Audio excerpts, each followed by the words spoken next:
Hello আমার বন্ধু-বান্ধবীগণ।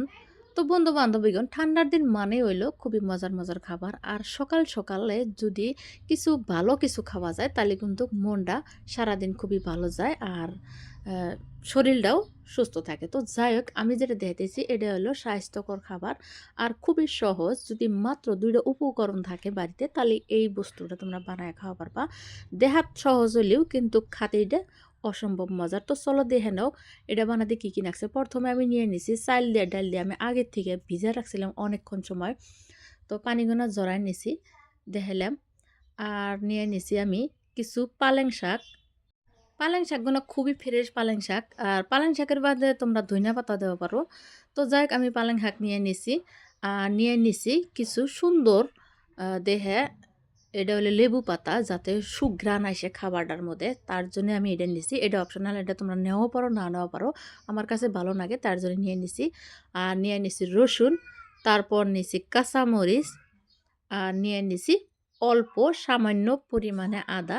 তো এই উপকরণটি নাগেই আমি হেনে থাকা উপাদানগুনা ভালো করে বাইটা রাখমু। আর চাইলটা জানি দানা, দানা থাকে ওইটা মাথায় রাইখা বাটলি হইলো। তো আমি ভালো করে বাইটা নিছি। একদম কিন্তু মিহি করি নাই। আর আমি যে বস্তুগুনা দেখাইলাম যা, যা আছিল উপাদান সবকিছু দিয়া ভালো করে পাটার মধ্যে বাইটা নিছি। খালি লেবুর পাতাটা দেই নাই। কারণ লেবুর পাতাটা দিমু আমি কাইটা এই যে কুচি, কুচি করে নিজের পছন্দ মতো কাইটা নিছি। আর এই লেবুর পাতার মধ্যে যখন কামড় লাগবো খাতে খুবই স্বাদ লাগে।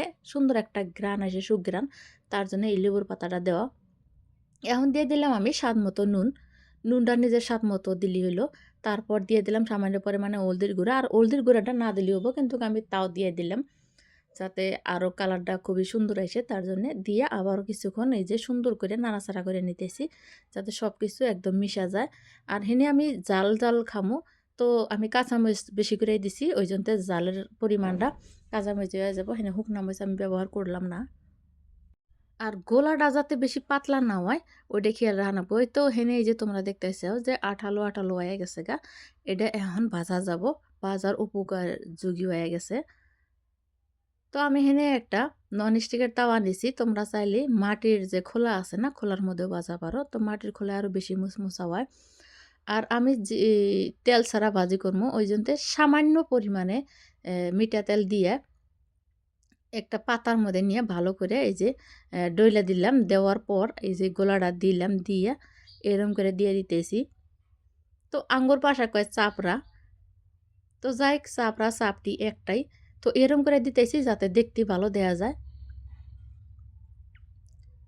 আর এটাকে দোসা কইলে কিন্তু ভুল হবো না। মানে সিম্পল দোসা মানে গ্রামীণ দোসা। তো যাই হোক সবুজ রঙের এই চাপটিটা সুন্দর হয়ে জন্যে এখন দিয়ে দিলাম আমি একটা ঢাকনা দিয়ে ঢেকে দিলাম যাতে ফস করে হিদ্ধ হয়ে যায়। তো অল্প কিছুক্ষণ পর আমি ঢাকনাটা তুলে নিলাম। সেদ্ধ হয়ে গেছে গা। আরও কিছুক্ষণ রাইখা দিমু। তলের অংশটা যতক্ষণ না মুচমুচা হইছে, তো তলের অংশটা যাতে সুন্দরভাবে হয় আর মুচমুচা হইলে খাতে ভালো লাগে। তো সেই অবস্থা করে আমি নিয়ে নিতেছি। চারপাশে যে ডাইয়া দিছিলাম পানিটা শুকায়া গেছে গা। আর হালকা জালে আমি এটাকে সুন্দর করে মুচমুচা করে নিতেছি। চাপড়াটা সম্পূর্ণ রূপে হয়ে গেছে গা। এই যে দেখতেছাও। এনে একদম আটকা ধরে নাই। খুবই সুন্দর হইছে। আর এটা ২ পিঠ ভাজার দরকার নাই। কিন্তু আমি তাও উল্টায়ে পাল্টায়ে তং করে দেখাইতেছি। এই যে সুন্দর করে দিয়ে দিলাম। তো এরকম করে চাপড়া বানা অবশ্যই ঠান্ডার দিন থাকতি খাইয়া দেহ ভালো লাগবো। আর যদি মাংস থাকে তাহলে তো আরও জমে যাব এটা খাতে গেলা। আরও একটা চাপড়া আমি এই যে তুলে দেখাইতেছি। এটা আরও বেশি মুচমুচে হয়েছে। তলের কালারটা অল্প লাল, লাল, লাল হয়ে গেছে গা। তো যাই হোক আমার সম্পূর্ণ চাপটিগুনা ভাজা হয়ে গেছে। তো এখন দেহ আমি হেনে সাইডটা দেখাইতেছি। কিন্তু আমি আরও বেশি ভাইজা নিছি। কারণ আমরা ২ জনে খামু ওই পরিমাণ মতো আমি ভাইজা নিছি। তো খুবই সুন্দর রেসিপি তোমার হাতে তুলে দিলাম। তো বন্ধুরা আমার এই রেসিপিটা কিরম লাগছে তোমরা কমেন্ট করে অবশ্যই জানাও। যদি আমার এই রেসিপিটা তোমরা ইউটিউবে থেকে দেখে থাকো তাহলে অবশ্যই একটা সাবস্ক্রাইব করো। আর যদি ফেসবুকে থেকে দেখো অবশ্যই একটা ফলো করে দিও।